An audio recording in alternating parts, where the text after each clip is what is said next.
I was asked to talk about the Resuscitation Guidelines 2021 and the changes in practice. So I'm going to take a bit of your time and talk about those this evening. I think the common theme throughout this is there haven't been huge changes of practice. I think what that shows is probably in 2015, we kind of got things right. But before we start, conflicts of interest. There is no conflict of interest. I'm not affiliated at all to the Resus Council. As Dawn's already said, I'm a consultant paramedic up in Cumbria for Northwest Ambulance Service. I also do a bit of work with the Army, and I'm as a reservist, I'm the Defence Specialist Advisor for Paramedics. I do a few other things. I'll put a warning on there. I do have dogs. I'm presenting from home tonight, but the dogs are out on a walk, and hopefully they'll be back after we finish. And I'm also a Star Wars fan, which needs to be declared. That's not me dressed up, but sometimes I'm a bit jealous of whoever that is. But even Boba Fett knows that AEDs are life-saving. So the aims of today. We're going to give an overview of the main changes. And as I said, there aren't many huge changes. What I have done is I've gone back, not just to Resus Council UK, but I've also looked back at the European Resus Council and ILCOR when needed. So ILCOR is the International Liaison Committee on Resuscitation, who actually come up with the guidelines. I'll talk a bit about that before we start as well. I've limited this to adult cardiac arrest. There are one or two changes with kids and with newborns that probably deserve something, a session of their own, so we really get to grips with that. But the caveat, as it says there, is this presentation is purely for information only. It's for interest. Changes to your own practice should follow your own trust guidelines. And of course, you are encouraged to attend a recognised Resus Council approved course, which is the best way to learn about the changes and about your own practice. But that being said, let's get into it. So an overview of ILCOR and how the guidelines came about. So as I said, the International Liaison Committee on Resuscitation formed in 1992, and this brought together professionals, organisations from all around the world to liaise and to look at the research and come up with guidelines. So they produced the Consensus on Cardiopulmonary Resuscitation and Emergency Cardiovascular Care Science with Treatment Recommendations, or COSTA. And the idea is that they look at all the best evidence and provide these recommendations. They do that in 5 yearly cycles up till now. But from the 2015 guidelines, this will be now a continuous process. So we shouldn't expect huge changes every 5 years, but rather a bit of a drip feed. Once ILCOR come out with those guidelines, then the European Resus Council take those guidelines, supplement them with their own literature reviews where necessary, and then from the European Resus Council, the ERC, our own Resus Council UK, take those guidelines, distill them down, and add supplemented focus literature reviews where necessary. So that's where our Resus Council guidelines come from. So as I've already said, I've dipped back into both the ERC and ILCOR, where things aren't particularly clear, or where I've needed a bit more background for this presentation. So that's also something to do. Whereas the Resus Council, particularly online, tends to just stick with the headline stuff, the ERC and ILCOR provide a lot more meat to the bone. So, you know, for your own practice, for your own education, it's a good idea to dip back into those two. So talking about education then, a big part of the new guidelines talks about education, because obviously the Resus Council, as well as being the centre of knowledge for resuscitation practice, also teaches resuscitation practice. So they put a lot of emphasis on education. And their theories of education can be broken down into these 4 I's: ideas, inquiry, implementation, and impact. And as you see, I won't read out the 4 squares to you, but the idea is they start with an idea and they move around to research it. They talk about the approaches to teaching. So if you look at YouTube, I've spent a few days on YouTube now looking at some of this. They spend an awful lot of time talking about the education and how we should best teach people. Not surprisingly, in regards education, the Resus Council UK does recommend accredited Resus Council UK courses. So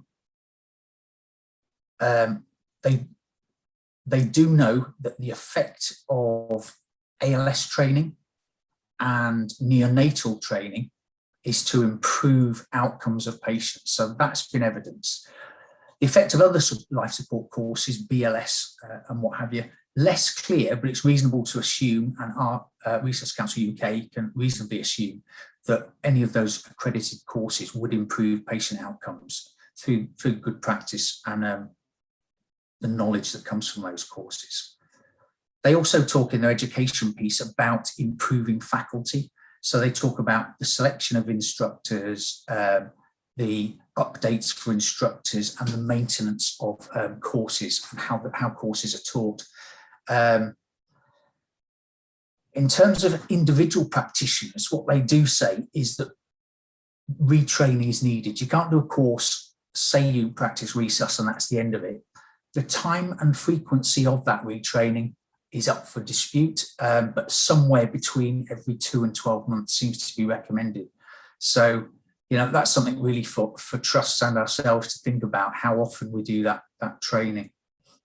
What they do say is that as part of that training, cognitive aids and feedback devices should be used. So in our own training in my trust, we use these CPR score devices to by Laerdal, I think, to look at how well we're doing our compressions.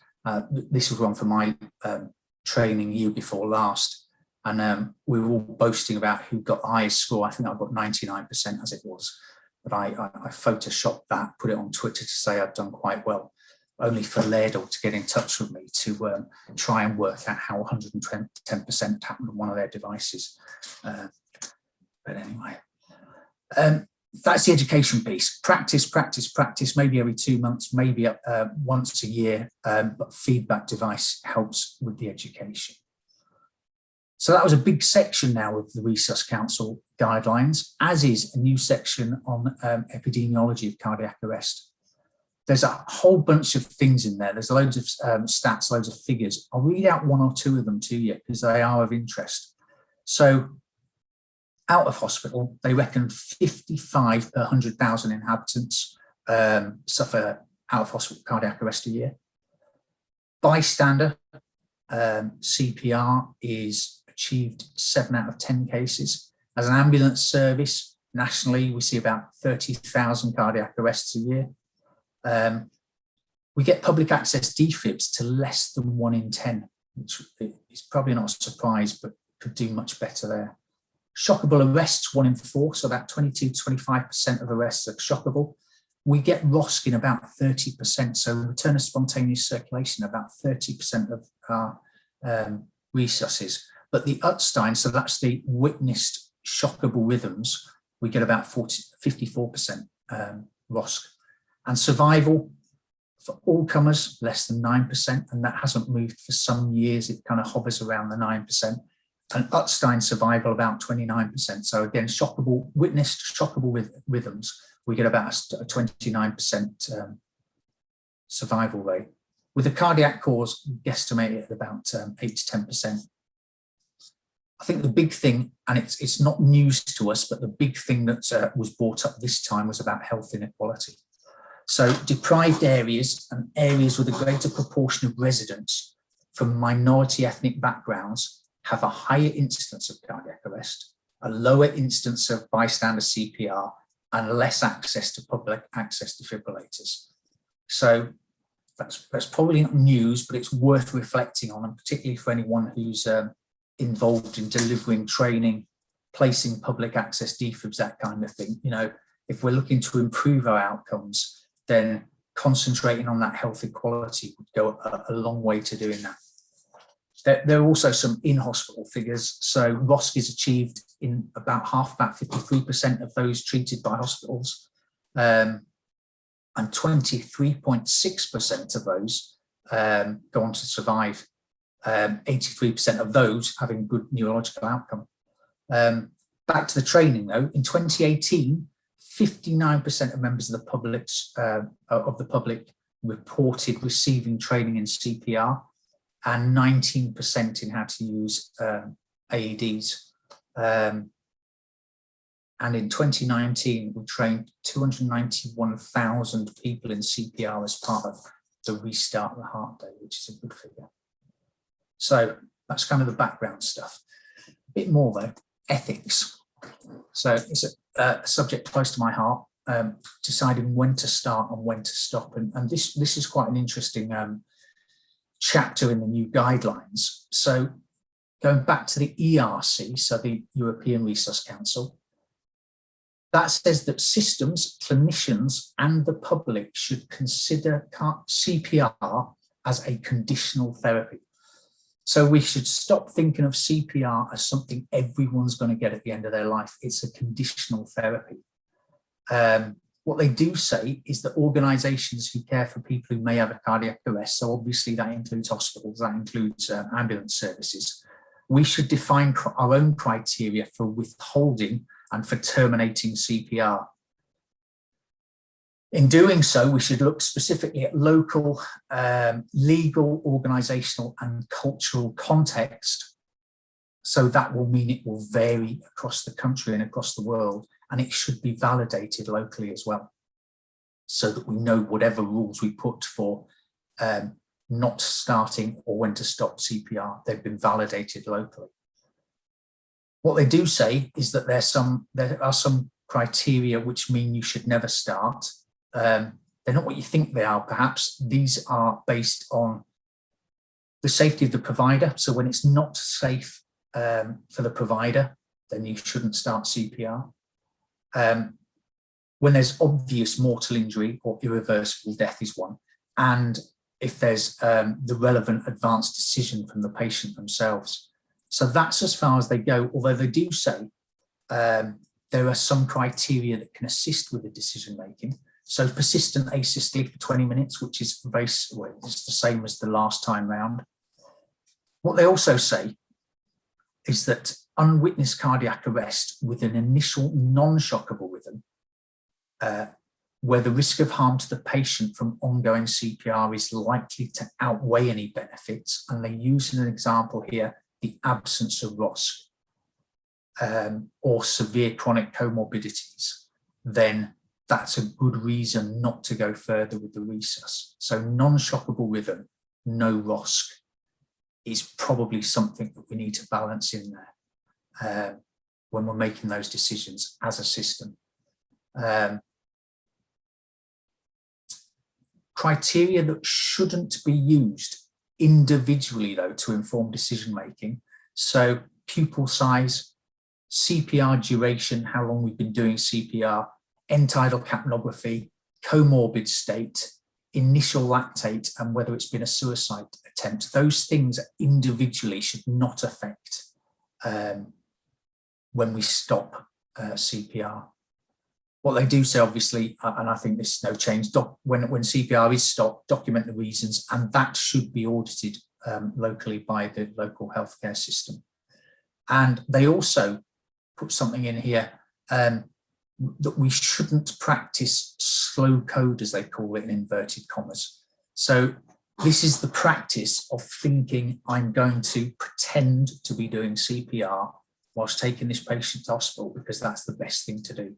So we have to kind of have faith in our decision making, and if we're going to stop, we stop. If we're doing Resus, we're doing real Resus. We're not kind of pretending at it.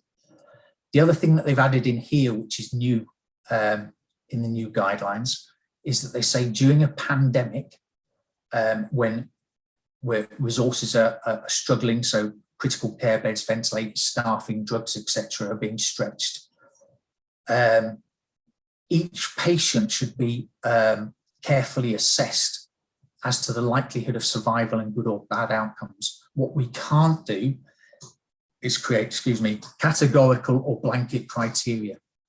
And I'm sure we've seen in the news, that there have been some questions around some decisions made in some areas around that with the COVID pandemic.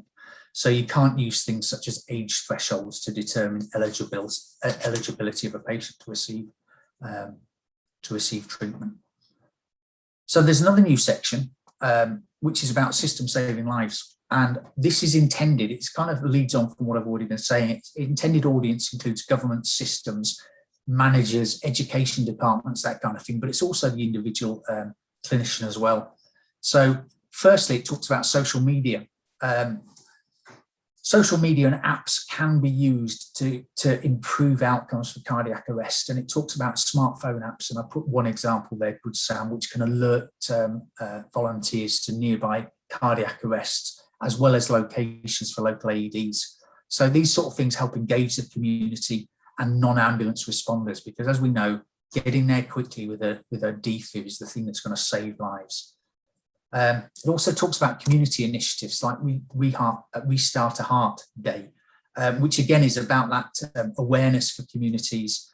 And it's about particularly kids. What they say is, if we can get the kids involved and the kids teach the parents, the more people we can get to have an understanding and be willing to do some CPR and not to be scared of an AED, that we're going to save more lives. They also recognise that the ambulance dispatcher is a vital role, not only in recognising cardiac arrest early in the call, but also in coaching the person on scene to do CPR, sending them for an AED and getting the right resources there. And, good as they are at the moment, in the background, there are some firms looking at artificial intelligence, which will make these our dispatchers and our call handlers even better at spotting cardiac arrest. Transfer from scene to hospital should be considered early in CPR. So we shouldn't be staying and playing quite as long as maybe we have been. There's a bit of an emphasis of transfer from scene early, provided there's no criteria for withholding or discontinuing CPR. So we make the decision early on, we're going to continue with this CPR should we be moving to hospital. Obviously, considering the risks of transport, the risks of suboptimal CPR, the patients that would particularly benefit from this are obviously ambulance service witness cardiac arrest, whether that's in the back of the vehicle or on scene. When good bystander CPR has been performed when we arrived. If we've got ROSC at any time, those should obviously be considered. And if the presenting rhythm was a VF or pulseless VT, those are the kind of things they're talking about where we should be thinking about moving early. And the last point they make is that we should be considering moving these patients to cardiac arrest centres. Now, around the country at the moment, we're starting to see the beginnings of this. I don't think we're very mature in it at the moment. But we should be thinking about, or the system should be thinking about, dedicating some hospitals to be cardiac arrest centres. This comes from ILCOR's look at 17 observational studies on out-of-hospital cardiac arrest, and care at cardiac arrest centres wasn't associated with increased likelihood of survival at 30 days compared with care at other hospitals, but it was associated with improved hospital discharge and improved hospital discharge with favourable neurological outcomes. So on balance, with the low certainty of evidence, cardiac arrest centres do improve outcomes. What this says, bottom line really, is that adults with cardiac arrest of presumed cardiac etiology should be transported to a directly to a hospital with 24/7 coronary angiography capability. And what it does highlight is that the Resus Council, ILCOR, are looking at purely at survival as one of their measures of good outcomes, as opposed to the neurological status of that patient. So that's the background stuff out of the way. Why have I taken so much time over that? Well, if we look at adult basic life support and the changes, well, there are no major changes. So high quality compressions, minimal interruptions to those compressions, and early defibrillation remain the priority for adult basic life support. If we look at advanced life support, so that's that. You know, what you've been doing up till now, continue to practice. When we look at advanced life support, there's a great emphasis now on prevention. So what they say is that there are some signs that someone is in danger of having a cardiac arrest. So the obvious one, as by the picture, older people with central chest pain, but they also emphasize that younger people with syncope at rest or with exercise, the same age group with palpitations, or those with inherited conditions are at risk of cardiac arrest. So these patients should be recognized early and the treatment occur before they have their cardiac arrest event. So it's about prevention rather than cure. When we do look at the advanced life support algorithm, which I've put up there, it should look quite familiar to most of you because there are no major changes. There are some subtle changes though. High quality chest compressions remain, as I've already said, minimal interruptions, I've already said, and early defibrillation. In the hospital environment, that defib should be at the patient's side within less than 3 minutes as a standard, is what they're suggesting. So CPR starts immediately, defibrillation less than 3 minutes. In terms of the defibrillation,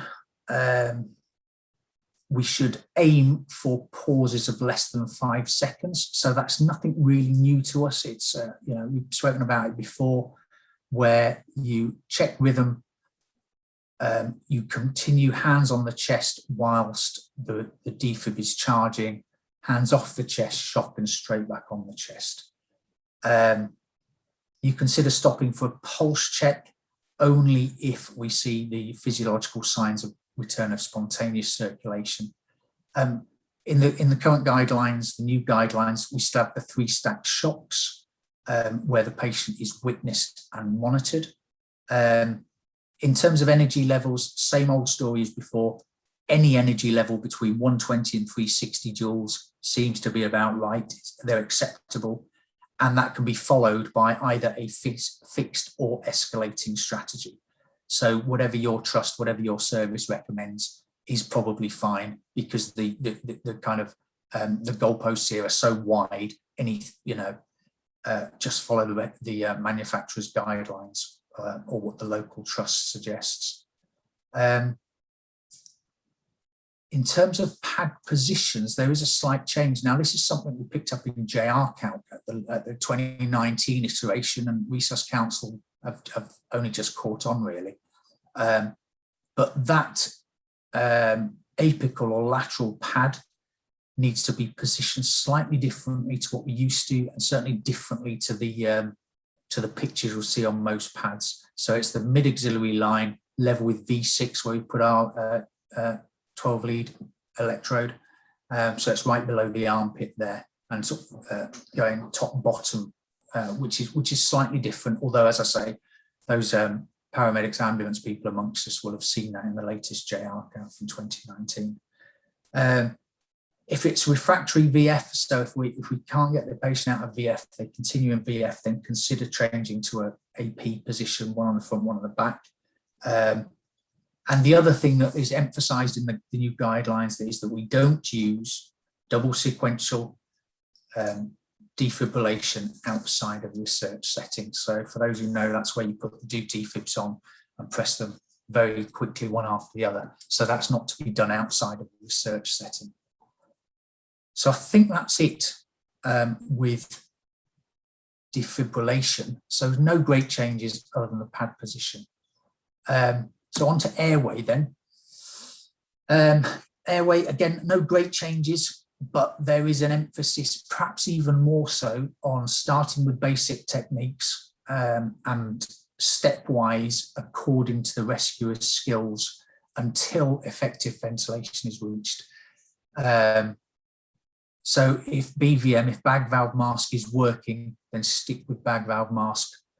If it's not, and you're able to put in a supraglottic airway like an iGel, then do that. And only if you have a skilled practitioner should we consider intubation. And this time round, Resus Council, supported by the ERC, are saying that the expert consensus is that a high success rate is over 95% with 2 attempts at intubation. So that's the kind of level we're looking at before you should be attempting intubation. And you should be aiming for less than 5-second interruption and chest compressions for that intubation. So hands on the chest whilst you're looking for your landmarks, less than 5 seconds off the chest whilst you actually intubate, and then back on the chest again. Once either an ET tube or an SGA supraglottic airway are in place, lungs should be ventilated as per before, about 10 a minute, and continue with the chest compressions without pausing for ventilations. The only time that would change is if you've got a supraglottic in it and you're getting a lot of leakage of gas around the edge of the airway there. So if that's the case, then move on to 30-2. Otherwise, it's continuous compressions and bagging at about 10 a minute. So those are, if they are changes at all, it's slightly re-emphasised, I think, the move away from intubation as compared with the previous guidelines. When it comes to vascular access, I think this is a change. So what the guidelines are saying now is that IV access should be attempted first. So it's not IV or IO, the IV should be attempted first and only move to IO if your attempts at IV are either unsuccessful or not feasible. So that's another change in emphasis there. It's a weak recommendation based on very low certainty evidence drawn from 3 retrospective observational studies. But they did include 34,500-ish adult out of hospital cardiac arrests, and they suggested worse outcomes with IO than with IV. So that's the recommendation. IV first, then try your IO. So you've got your IV in. What about adrenaline? Well, again, no changes to the intra-arrest medications. Adrenaline, the emphasis now is that it goes in as soon as possible when the cardiac arrest is non-shockable. When it's shockable, it's still after your third and then every second loop after that. But the real emphasis is on as early as possible in non-shockable arrests. So ILCOR, again, looked at various. They looked at Paramedic 2 trial. They looked at systematic reviews which examined standard dose 1 milligram versus placebo. They looked at high dose 5 to 10 milligrams versus standard 1 milligram. And they looked at adrenaline versus vasopressin and adrenaline versus vasopressin, adrenaline and vasopressin versus adrenaline alone. And they found that adrenaline 1 milligram, which is what we currently use, obviously, improved the rate of survival to hospital admission and long-term survival to 3 months, although again, didn't necessarily improve favourable neurological outcomes. So again, they've upgraded the strength of recommendation to strong in favour of the use of adrenaline during CPR, but with a low to moderate certainty of evidence. So again, high value placed on life-preserving benefits of adrenaline even though the absolute effect size is likely to remain small, and the effect on survival with favourable neurological outcome is uncertain. But survival is definitely approved. We continue with adrenaline as early as possible, non-shockable rhythms after the third shock and every other shock after that, when it's shockable rhythms. So secondary analysis examined at the time to drug administration in Paramedic 2 found that survival rates and favourable neurological outcomes decreased over time, hence the need to get the adrenaline as early as you possibly can for non-shockable rhythms. So I think that's it for adrenaline. Other drugs, fluids. I think a lot of us, I won't say all, but a lot of us used to put in a bag of fluids up and letting it run through just in case. But it's very much now the emphasis on fluids only where the cardiac arrest is caused by or possibly caused by hypovolemia. So by all means, fluid go up. You can use that for your flushing, but actually the tap's off. We're only giving fluids when we reasonably suspect the cardiac arrest is caused by or possibly caused by hypovolemia. So that's it really with drugs. No major changes there. As I've said, it's all just a change in emphasis really. They have started talking about mechanical CPR though, in a bit more detail. So what the councillor's saying at the moment is that M-CPR, mechanical CPR, various options there, I've got pictures of on the screen. Consider it only when chest compressions high quality chest compressions are not practical or compromise provider safety. So if you're doing good compressions, if we can continue doing good manual compressions, keep doing that. Where that becomes a safety risk or can't continue, obviously transport being one of those, we should consider, we should only then consider moving over to mechanical chest compressions. Some specific examples they spoke of when we should definitely think of mechanical CPR, post-thrombolytic therapy for PE when you're looking at 60 to 90 minutes of CPR following the administration of the drugs. And the important thing is, when using M-CPR, that there's minimal interruptions to CPR whilst they're being put in place. So I think some of the trials have suggested that the downside to mechanical CPR is that it takes a long time to get these devices on, all during which time there's no compressions happening. So that's got to be minimised. There's also talk of extracorporeal CPR. Now, just as an aside, I thought I'd look for a picture of this. I did a Google search, and that picture came up in one of the journals, but I think that was a mistake, and they probably look a little bit more like that. Still unsure about the benefits from E-CPR, but what they're suggesting is that considered as a rescue therapy for selected patients. So when traditional ALS measures are failing, and to facilitate specific interventions, and what they're talking about here is coronary angiography, PCI, pulmonary thrombectomy, or for a massive PE, or rewarming after hypothermic arrest. So those kind of things are where we should start considering using E-CPR. I think probably at the moment used a bit more in Europe. This has come more from the ERC side of things, but we are certainly seeing it, more talk about it, more cases of it in the UK, but still early days. But keeping on with the technology, the other thing they talk about quite a bit in this iteration is the point of care ultrasound. So the latest guidelines recognise the increased role of point of care ultrasound in intra-arrest. A bit like the intubation thing though, they talk about only skilled operators using it intra-arrest, mustn't cause prolonged time off the chest, and may be useful for diagnosing treatable causes of cardiac arrest, such as tamponade or tension pneumothorax.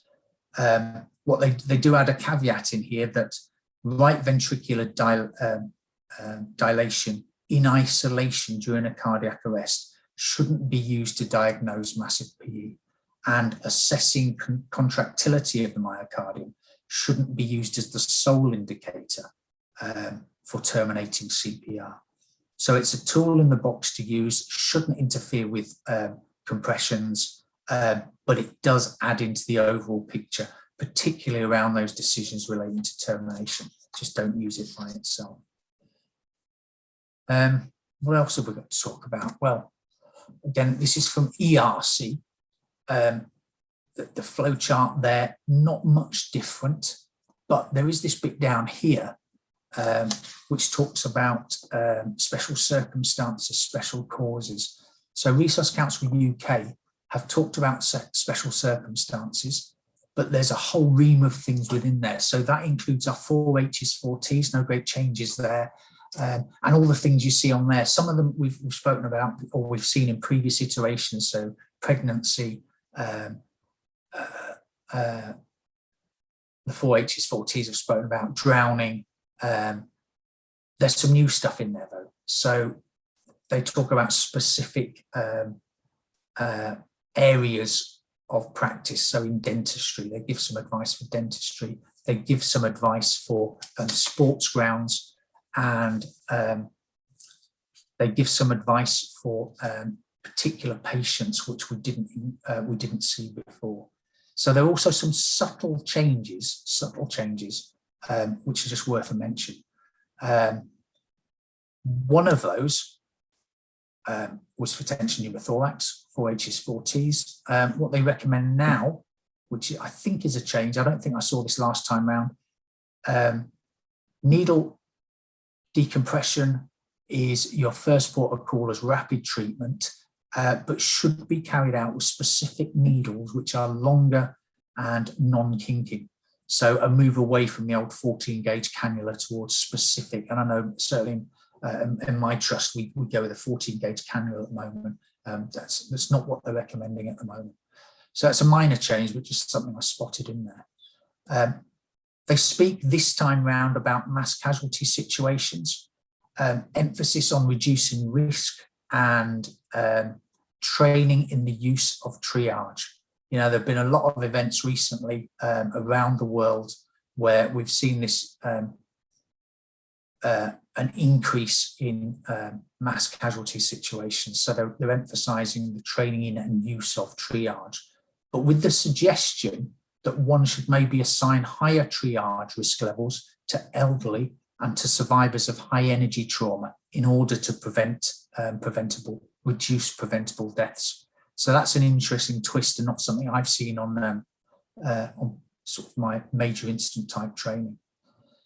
The other one that's included, I've protected identities there, is obesity. So this is something new to the Resus guidelines. And what they say here is that delivery of effective CPR in obese patients may be challenging due to a number of factors. So there's issues with patient access and transportation. Vascular access may be difficult. Airway management can be a problem. Quality of chest compressions can be challenging. The efficacy of your adrenaline may come into question, as well as defibrillation. So some of the suggestions and guidance they mention are still provide chest compressions up to a maximum of 6 centimetres. We're not going down a third of the height of the body, it's just down to 6 centimetres still, but may be necessary from the head end in some patients. So, you know, rather than insisting on going around the side of the patient, do it from the head end. Regularly change the performer of the compressions so that we get, you know, arrest and a fresh compressor. Consider escalating the joules for your defibrillation to a maximum for repeated shocks. So rather than escalating, if that's what you usually do, go in quicker at the maximum dosage. And manual ventilation with bag and mask should be minimised and be performed by experienced staff using the two-person technique, obviously preventing the air into the stomach as much as possible, and to prevent that regurgitation aspiration.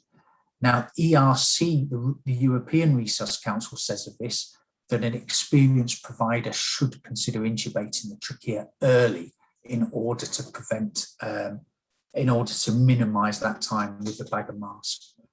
So that's a slightly interesting take on it. I think we're not a million miles off now, but one of the areas where we have seen a fair bit of change, excuse me, is anaphylaxis. And now there are two flow charts for anaphylaxis. If you look at this one, the reason for change are probably that we are seeing increasing numbers of people patients presenting at UK hospitals with anaphylaxis. And despite the previous guidelines, about 50% of reactions are not treated with IM adrenaline. So up till now, about 50% of those people presenting with anaphylaxis have not been treated with IM adrenaline, which remains IM adrenaline first line of treatment for anaphylaxis. So I think what they've done here is they've just separated the two out to say, look, anaphylaxis, true anaphylaxis, they get IM adrenaline and very little else. So if in doubt, give your 500 micrograms, half a mil of IM for your ABC problems with anaphylaxis and repeat after 5 minutes. They've now included a specific dose for kids under 6 months, which is 100 to 150 micrograms or 0.1 to 0.15 mil. There's also, and you see the small diagrams left and right there, there's an increased emphasis on not moving the patient suddenly and maintaining that supine position, either sat up slightly if it's mostly a breathing issue, lying flat, knees raised, knees flat, doesn't really make a difference if it's a C issue. What they say is repeat the dose once of the IM adrenaline, and if it's a C problem, consider that bolus of crystalloid. Initially 500 to 1,000 mil, but being aware that it may take 3 to 5 litres in total. And children, it's 10 mils per kilogram. So antihistamines now are considered a third line intervention and should not be used to treat ABC stuff. So really the emphasis fully on just the adrenaline and keep everything else till much later on.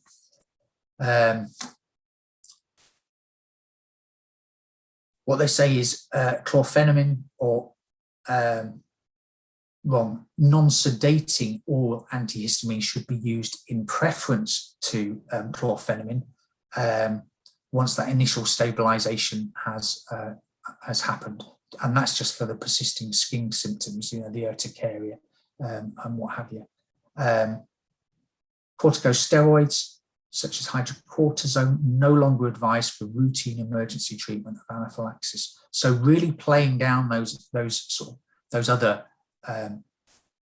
medications and really just extra emphasis on IM adrenaline, because, as I've said, people have tended not to get that in the past.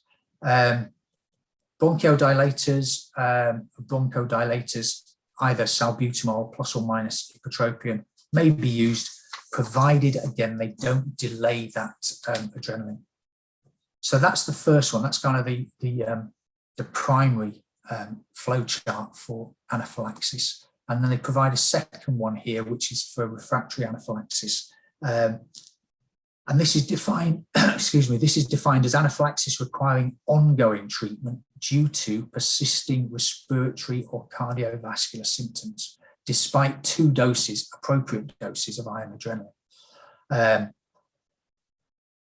what they're saying is that the vast majority of cases will respond to initial treatment of IM adrenaline, and although currently around 10% receive more than one dose, and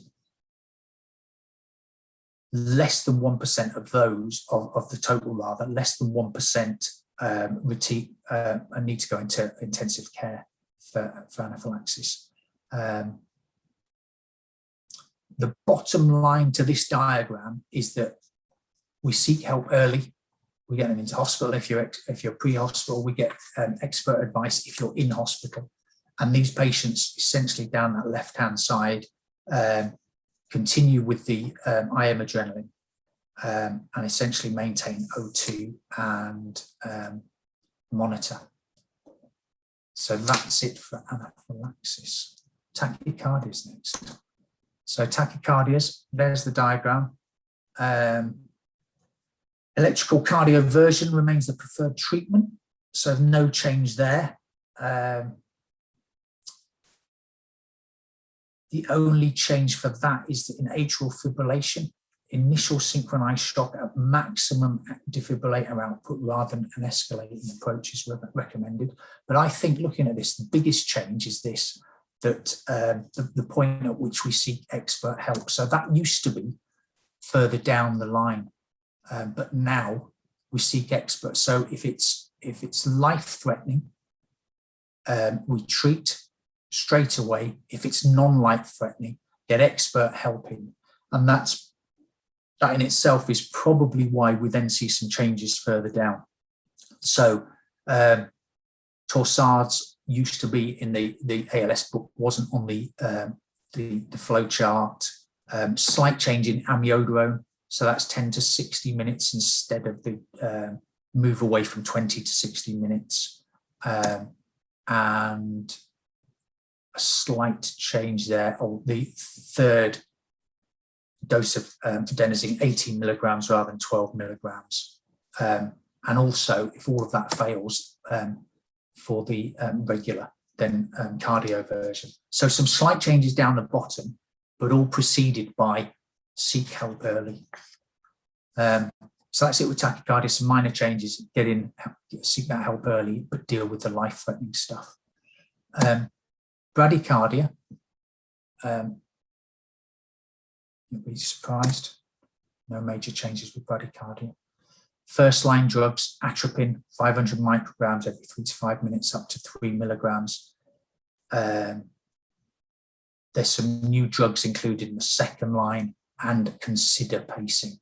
But other than that, no major changes, just continue on with your normal practice. And similarly, post-resuscitation care, very similar again to 2015. What they talk about, and you see the arrows down the left-hand side there, they talk about the 3 domains, so the immediate treatment, the diagnosis, and then the optimizing recovery. So the immediate treatment, this is the stuff that can occur in any location, could be pre-hospital for the ambulance types amongst us. Diagnosis, very much an emphasis on angiography, PPCI. Optimizing recovery is about, ICU management. Won't go into that at all. So what they're saying is that ROSC, if it's suspected cardiac origin, again, should be heading for angiography, PCI as soon as possible, if indicated. So that includes patients with ECG changes, but also they're suggesting includes patients without ECG changes, but with a high probability of acute coronary occlusion. So that could come from the history, from hemodynamic, or from electrical instability. So any of that suggests it was coronary occlusion, those people should be going as soon as possible to PCI.